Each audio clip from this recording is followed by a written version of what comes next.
Alive. Book 1, Chapter 23. This is not where he should have found her, this vapid room in the calloused temple of tenuous science. Unfeeling stasis for broken minds, where she, gripped tightly in Morpheus's unyielding claw, lay helpless amid beeping, whirring specters, digital voyeurs of delirium, prisoner to the merchants of hollow hope, who peddled mechanical splints for fractured souls. This was not how he should have found her, broken and withered, like the small bird he had seen in her garden during that first summer of their love, the frail fallen thing that had provoked her explanation of life and death, and the gulf of differences that had then lain between them. Disparate worlds, whose union, even though their borders now be forded by miracles, fate still cruelly denied. This was not who she should have become, pale and sallow creature, lain abed so near, yet so far beyond the reach of his questing heart, that even should its lament of longing be scored into the music of the spears, she might never hear it. Call of autumn too soon, spring's birdsong felled to silence by a careless Cupid's quarrel. He should have never seen this once perfect brow, now creased, even in sleep, from a scourge of fevered memories and a chest once full of laughter unrestrained, now heaving of shallow breath, and a heart ravaged by a pox of malignant regrets so profuse that even his salve of innocent, undying love might not heal her. Ails of the world, mundane pestilence of loneliness that drives all things precious to despair. He knelt beside her bed, and in her face was little of the woman who had birthed him into sensation, this face that had once turned angels into jealous fools, now battered by a brute so dull as entropy. "Mommy," he said, gently, so that he would not wake her to fresh torments of love denied. "I'm here." She did not move, only her breath, thin and troubled, seemed to halt just a moment, as if his whisper had penetrated her forced slumber and left a cool, clear spot in her fevered dreams. So it was safe. It was safe to speak. But what now to say? "I saw her, Mommy. I saw the blue fairy, and she's real. She's really real." He had to stop and wipe his face with the sleeve of his coat. "I spoke to her for a long time, years. I asked her to make me a real boy so that I could come home to you. At first she wouldn't even talk to me, but then, when I was fading away and everything was getting dark and it seemed like I would just vanish into nothing, she suddenly came to life. She was bright and beautiful, and her smile was like a blue dawn under water." He had to stop again to blow his nose. How silly, he thought. How simple and foolish was this body, to interrupt him at so crucial a moment, just to tend to its awkward functions. He had not brought a handkerchief, so he removed his coat and used it instead. He hated the thing anyway. "She asked me if I knew how hard life could be. She said life was a trial, and she had to know that I was aware of what I was asking for before she gave it to me. But I didn't have to think about it 1 minute, Mommy. It didn't matter how difficult Orga life is. I told her yes. I told her that to be with you was all I ever wanted. I'm a boy now, Mommy. A real live boy. We can be together again." He had to stop. He had almost yelled.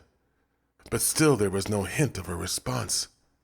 If not for the faint rise and fall of her chest and the quiet readouts on the machinery above her bed, he would have thought her beyond this mortal coil, and that she had abandoned him again. But she was still here, silent, unmoving. "I can eat, Mommy. I like it now. I don't break like I did before, and I can sleep. I can dream now, too. I have strange dreams. I see you in them all the time." And I can control my strength now, so I won't break your stuff. And I won't hurt Martin. Henry will like me now that I'm real, so we won't fight anymore. I promise to get along with him. And you won't have to watch over me all the time. You won't need Teddy to tell me when I'm bothering you. And when you go out with Henry, I can look after myself. And I can go to school like Martin and learn and make new friends. And I'll grow up like a normal. Once again, he had to stop himself. The sound of his own desperate pleas suddenly seemed pathetic to his ears, brash, and selfish? Yes, selfish. It was a child's voice, wasn't it? A child's voice pursuing a child's dream. He would never be normal. His very existence defied that possibility. He was the opposite of normal. Henry would never accept him, even if he did believe the story. And Martin? Martin would always hate him. How could he make his mommy, his one true love, choose between them? She wasn't the blue fairy. She wasn't magic. She was Orga, soft and fragile, and now broken and sad. She could not bear this burden. He couldn't expect her to change the world for him, or even the hearts of other people. It wasn't fair. It wasn't just. It wasn't love. At that moment, David understood what his father had been saying. He could never go back to her. The life that he had dreamed of, that he had breached the fortress walls of reality to attain, was to be ever beyond his reach. His soul quaked. Waves of feeling rose from his depths. His body rocked as a tsunami of sorrow surged against the barrier of his heart and spilled from his eyes. He fell to the floor, curled up his knees, and pressed his face into the jacket. Then he cried, like a baby, like the child he had never been. His loss came in torrents, powerful gusts that left him feeling weak and pitiful. And he let them come, heedlessly, shamelessly, until they were at last spent. Time passed. His tears finally subsided and left him only with a great emptiness inside. He felt weightless, as if he might simply float away. But when he finally rose, he saw that he was still very much gravity-bound. He sat for a time in the silence, listening to his mother's sleeping breath. "Alone again," he said, and his voice was hollow and flat in his ears. But he wasn't really alone, was he? Something strange happened then. He felt it deep inside, like a subtle change in the wind, or the shift of air that happens when someone opens the door of a stuffy room. He wasn't alone.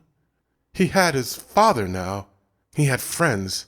There were people who loved him, Chiyoko and Hiro, and even Wizzy was still out there somewhere. And he was a boy now, an Orga boy. He could make new friends. Mommy would never be beyond his reach. He knew where to find her. He was now the son of a wealthy man, so he had the means to keep an eye on her and to give aid if she ever required. David rose to his feet, straightened his back, and wiped his eyes. His heart swelled as he gazed down on her sleeping face, but the feeling was different now. Another miracle had happened, some alchemy of the soul, one he had not asked for or even expected. He knelt close to her again, so that the heat of her troubled breathing was against his face, and whispered softly into her ear. "I know you can hear me, Mommy. I know that some part of you knows I'm here. Listen to me. You did nothing wrong. I would never, ever blame you for anything. Please don't hurt yourself anymore. Please forget the past and the pain and live again. Martin needs you. Henry needs you. And I need you to be happy. I'm alive, Mommy, and I'm doing fine. I have a place to live and people who love me. And I love you. I love you so much. So very, very much. More than I ever knew. He reached out and touched her face, just a whisper of a caress, for she was mortal, like he had become, and he dared not wake her. It's time to let me go, Mommy. I am freeing you. Fresh tears rose and fell, but they were not the same as before. They were strange, both happy and lonely at once, like the beautiful music of his father's home, his home now, where he belonged. He stood and wiped the last tears from his face. He rolled the jacket up and folded it under his arm. Then he just stood for a time, letting this new love fill him, renew him, make him whole. When he at last spoke, his voice was new and determined, a hint of the man he would become. I'm going to leave now, but I will always be near. I'll always be watching, and if I ever see that you need me, I will find my way to you. I'm going to be the best man that I can. I'm going to take in all the living I can handle, see the world, and learn as much as possible. And someday, when you're ready, I will come back to you and tell you of all my adventures. He turned to leave, but stopped at the door for a minute, to watch her, to take in all he could of her, enough to last him for the duration of time he would have to live in her absence. And it seemed, as he gazed on her weary, sleeping face, that she was indeed breathing easier. Some of the color had come back into her skin, and he'd swear there was a hint of a smile in the corner of her mouth. Sleep well, my beloved, he said.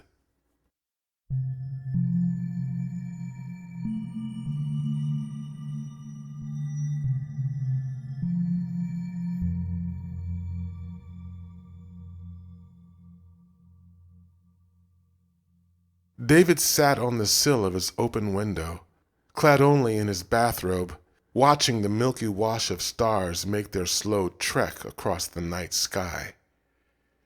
He was eating apple slices from a plate at his side, losing himself in the lute music that streamed softly into his room, and the feel of the cool night air against his skin.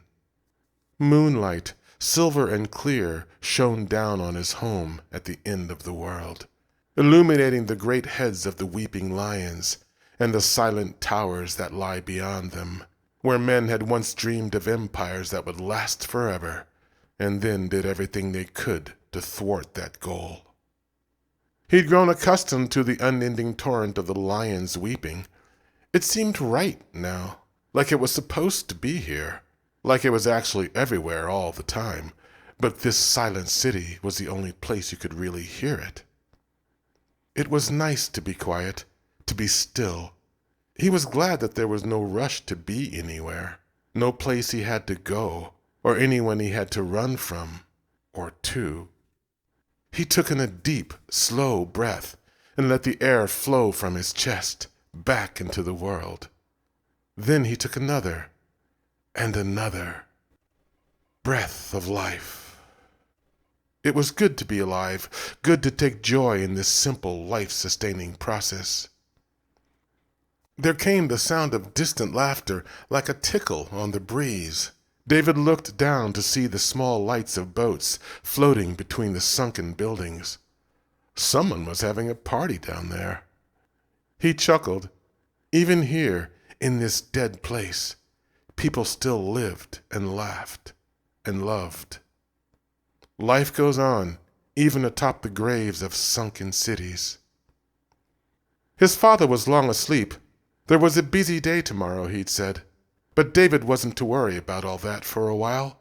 He would be allowed to settle in at his own pace.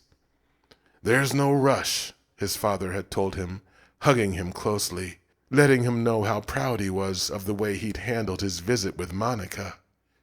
You've had a hard road, my boy, my miracle. You'll grow in your own time, he'd said. But David wasn't going to be waiting around for his new life to begin. There was too much of it to live. Even in the short time since they had arrived from his visit to see his mother, He had already rearranged his bedroom and started delving into the stacks of books that lined the walls. They were mysterious volumes: history, philosophy, fiction and nonfiction, physics and astronomy, recipe books, art and music, a lot about music. Their covers bore strange, exotic names: Merovac, Aldous, Watson, Maitland, and so many others. Orga names. Orga had written these words. What a fascinating species. Father had told him that he could find all of this material on the computer and that he was free to use it whenever he wanted. But there was something about the books that attracted David. Was it the weight of them in his lap? The smell of the aged paper? The swish when he turned at the pages that made it seem like they were whispering to him? He wasn't sure, but they were something precious. So many stories, so little time. Another sound caught David's attention, but this one came from behind him. It was a soft electronic moan in the hallway, and then the light metallic swish of doors opening and closing. Elevator doors. Footfalls came next, soft and sneaking, but not so expertly that he could not hear them. He had turned out the lights so he would be able to enjoy the night sky, but he didn't really need to see his visitor. He was pretty sure who it might be. His door was creaking open now, ever so slowly, but David didn't feel like waiting. "Come on in," he said. The dark figure at the door stopped, as if she might withdraw, but then she stepped cautiously into the room and into the beam of moonlight that shone through David's window. David was framed in this light, propped on his windowsill, hugging his knees. His hair had been tied back into a small ponytail, but he was still clearly not standard issue. "Well, hello," the woman said, as if she were talking to a small child. "You must be the new David," she said. David shrugged. "New, old, renewed," he said, somehow managing not to laugh. The woman's brow twisted at these words. "Well, aren't you a unique little thing?" she said. She was dark-skinned, with bright, intelligent eyes. There was curiosity in them, and mischief, too. "And you must be Grace," David said, pointing a finger at her. The presumptive gesture amused her. "So I see Alan's been busy," she replied, propping a hand on her hip.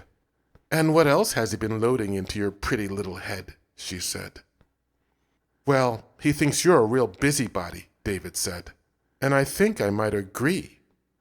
Then he reached into the small plate beside him, grabbed another slice of apple, and bit loudly into it. He smiled at Grace as he made a big show of chewing and swallowing. "Delicious," he said. Grace's face grew mystified. She stepped back, putting her hand to her chest. David noticed what she held. Dad had given him one of those, too. "Now, unless I am mistaken, Grace, that's a universal key," David said, a gentle tease in his voice. "I'll bet Dad doesn't know you have that." Grace stepped close again, looking hard at the boy on the windowsill. It couldn't be, but she'd swear that. She jumped back. "Oh my," she said. You're... David laughed again. It was a carefree, boyish sound. "Do you like lute music, Grace? I'll bet you like lute music." Grace stammered for an answer. Lute?